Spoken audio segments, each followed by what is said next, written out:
Antara penegak hukum itu kewenangannya tidak bisa saling mengatasi, tidak bisa saling menyalahkan.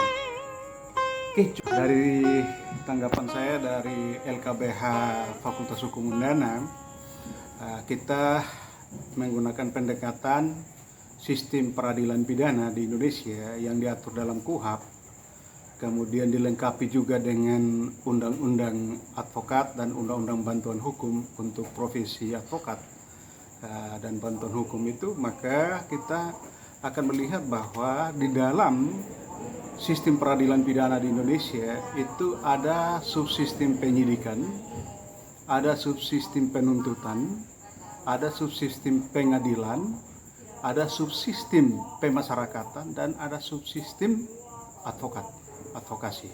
Nah, subsistem yang ada di dalam sistem peradilan pidana itu sederajat dengan fungsi yang berbeda-beda, tapi saling melengkapi dan saling menunjang dalam suatu sistem yang terintegrasi.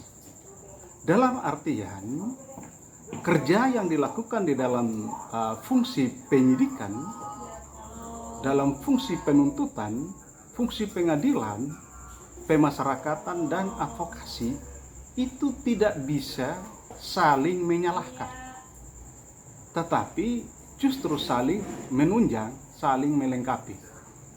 Nah, ketika fungsi penyidikan sedang berjalan, maka dia tidak bisa disalahkan oleh fungsi yang lain ketika melaksanakan fungsinya.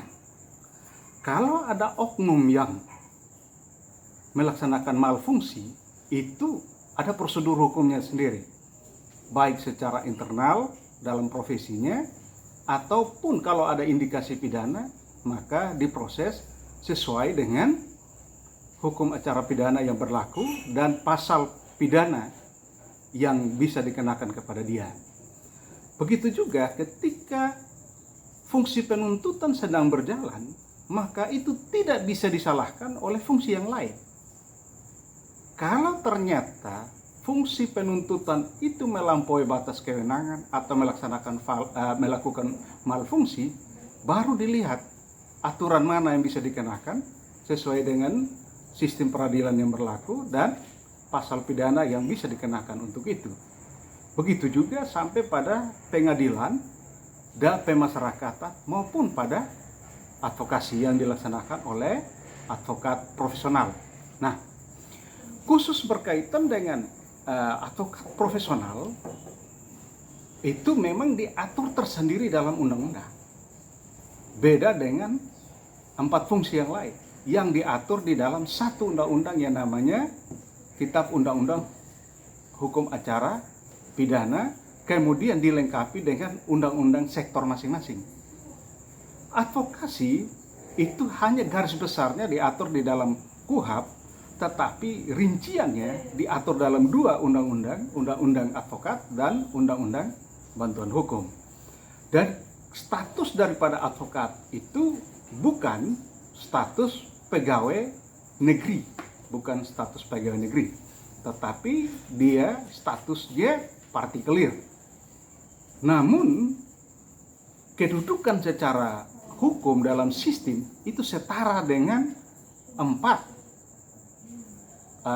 pejabat yang melaksanakan fungsi pada 4 fungsi subsistem yang ada di dalam sistem peradilan pidana. Kenapa? Karena ada 2 pasal di dalam KUHP yang melindungi. Pasal 50 KUHP mengatakan barang siapa melaksanakan perintah undang-undang tidak boleh dipidana. Pak Anton sedang melaksanakan perintah undang-undang, yaitu melaksanakan undang-undang advokat ataupun undang-undang bantuan hukum kalau dalam melaksanakan tugas profesional itu. Ada pasal kedua yang melindungi Pak Anton adalah pasal 51 KUHP, barang siapa melaksanakan perintah jabatan. Ketika melaksanakan fungsi advokat itu adalah jabatan. Karena fungsi advokat itu adalah jabatan dan sebagai penegak hukum. Sebagaimana penyidik pada fungsi penyidikan, jaksa penuntut umum pada fungsi penuntutan, hakim pada fungsi pengadilan, dan petugas pemasyarakatan pada fungsi pemasyarakatan. Jadi ketika dia melaksanakan fungsi jabatannya, maka dia dilindungi oleh pasal 51 KUHP. Sehingga tidak tepat kalau dia dipersalahkan karena melaksanakan fungsi jabatannya. Terima kasih. Jadi yang pertama, kami dari DPC Pradi terlibat dalam mendampingi Pak Anton, karena Pak Anton ini salah satu wakil ketua DPC Pradi. Dapat panggilan dari penyidik kejaksaan sebagai saksi dalam tindak pidana pasal 21 dan 22.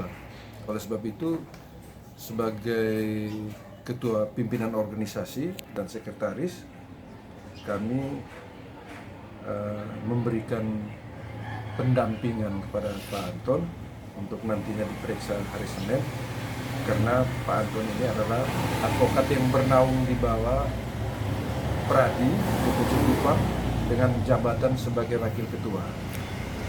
Jadi ini dipanggil sebagai saksi. Kami juga masih menelusuri apakah dalam melaksanakan tugasnya sebagai advokat yang dilindungi oleh Undang-Undang Advokat berdasarkan pasal 16 Undang-Undang Advokat, apakah ada itikat buruk yang terjadi atau tidak. Kalaupun ada indikasinya itikat buruk, maka Dewan Kode Etik lah yang berwenang memeriksa yang bersangkutan. Gitu. Kalaupun sampai ditarik jauh sampai ke adanya mens rea atau niat jahat, itu tunggu hasil pemeriksaan dari Dewan Etik. Prosedur mekanisme seperti begitu. Karena apa? Karena advokat ini juga sebagai salah satu penegak hukum. Salah satu penegak hukum berdasarkan pasal 5 Undang-Undang Advokat nomor 18 tahun 2003. Oleh sebab itu, pemeriksaan pelanggaran atau indikasi pelanggaran terhadap pelaksanaan tugasnya juga harus dilakukan di Dewan Etik. Sehingga kita bisa mengukur apakah ini ada itikat buruk atau itikat baik atau tidak, atau ada niat jahat atau tidak. Harus diperiksa, harus dihasilkan, didapatkan hasil keputusan dan dari Dewan Etik, baru bisa dinyatakan dia melanggar kode etik atau tidak. Demikian. Jadi dalam pemeriksaan sebagai saksi,